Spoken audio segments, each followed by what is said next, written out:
Hello, everyone. Our channel selects viewpoints and analytical articles from think tanks and well-known figures within the Chinese internet and presents them to Western readers so that everyone can understand how China thinks.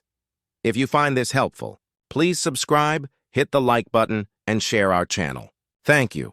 Our aim is merely to enhance readers' understanding of perspectives from the Chinese intellectual and policy-making circles. This time, we will present an unprecedented summary of the Nexperia incident.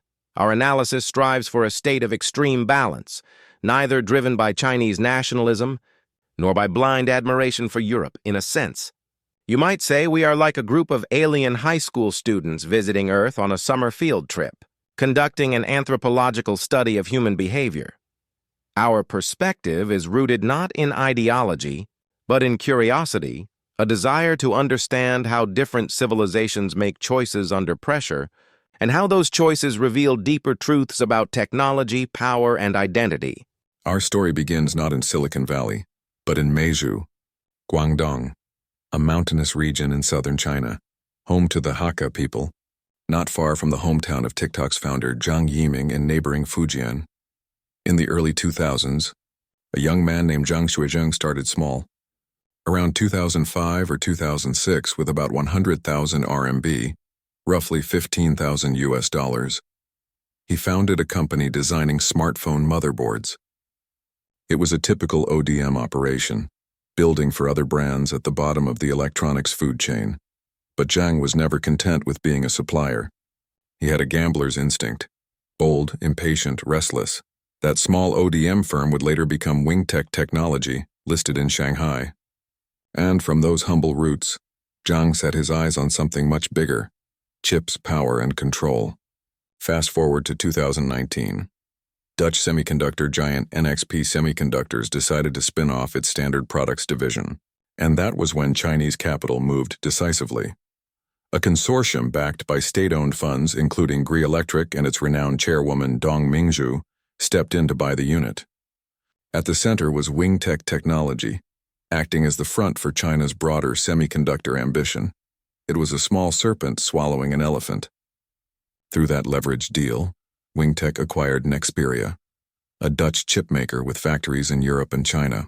A little-known Chinese firm had just gained control of a strategic European asset, quietly but completely. Then came 2025. During China's National Day week, the Dutch government made a dramatic move. Citing national security, it invoked the Cold War-era Goods Availability Act and seized control of Nexperia. All assets, intellectual property, and management rights were frozen. The order took effect on September 30th, 2025, inside China. Nexperia's subsidiaries issued an internal notice: follow the Chinese entity, ignore directives from the Dutch headquarters. Overnight, a multinational chip company was split by sovereignty, Europe on one side, China on the other. It was no longer a business dispute. It was a geopolitical collision. Let's be clear, the Dutch government made two mistakes. First, if you believe China's system is incompatible with your own values, then you should never have sold a strategic chipmaker to Chinese state-linked capital in the first place. Second, once the deal was done, you can't just take it back. That's not rule of law, that's panic. Signing a contract by day and tearing it up by night under the banner of national security only reveals fear. Fear of decline, fear of dependence, fear of a new balance of power. That is the double mistake on the Dutch side. Who is Xuezheng? He's not a typical corporate executive. He's a fighter and a gambler. Even inside of China, Chinese regulators just recently did fine him several millions for suspected insider trading. A reminder that he plays rough, not safe. To him, rules are flexible, but ambition is absolute. Zhang doesn't just run companies, he builds leverage, financial, political, and industrial. For him, Nexperia was not an acquisition. It was a strategic lever.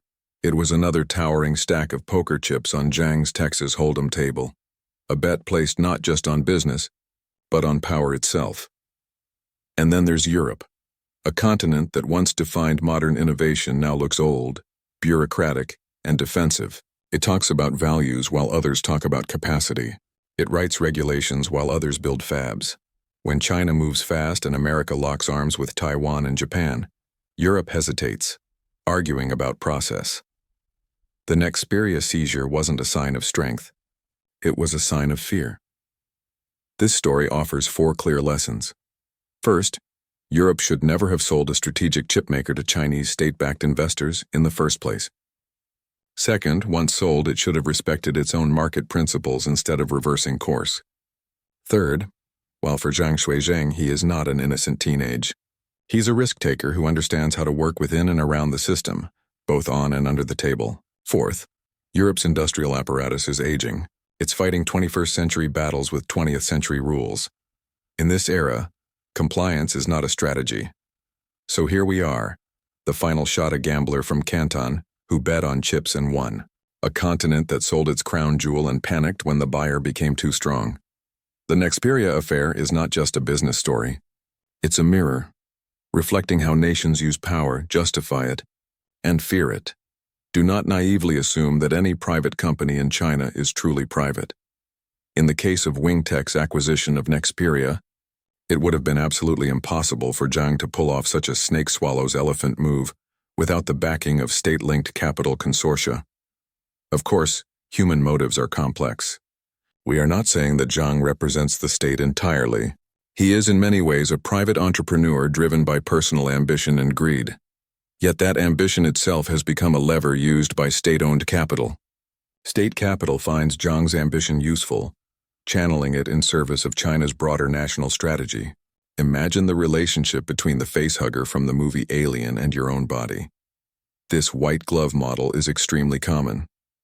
In this case, Zhang is the glove, the visible, entrepreneurial face, while the unseen black-clad figures behind him, the state apparatus itself, are the real and powerful hand that moves the game. And as for the so-called industrial giants of Western Europe, in comparison, they are like naive and innocent lolitas, charming but unprepared for the depth of strategy and will they are facing. They are as naive and gullible as the kind of sweet innocence Epstein could buy for several $100. If you found this story intriguing, don't forget to subscribe and share. And this ends our today's session of China's Silicon Gamble. Oh, finally. Let me leave you with a question. It's clear that Japan, South Korea, and Taiwan have effectively become political and economical extensions of the United States. Paradoxically, the so-called Western family, Western Europe, Canada, and even Australia and New Zealand, share far less alignment with Washington than East Asian nations do. Why is that? Our view is simple. Europe especially has grown stale. And for now, we hold a rather disappointed attitude toward it. Maybe the next chapter of Western Europe is Europistan, made up primarily of Franciastan, Germanistan, and Britanniastan.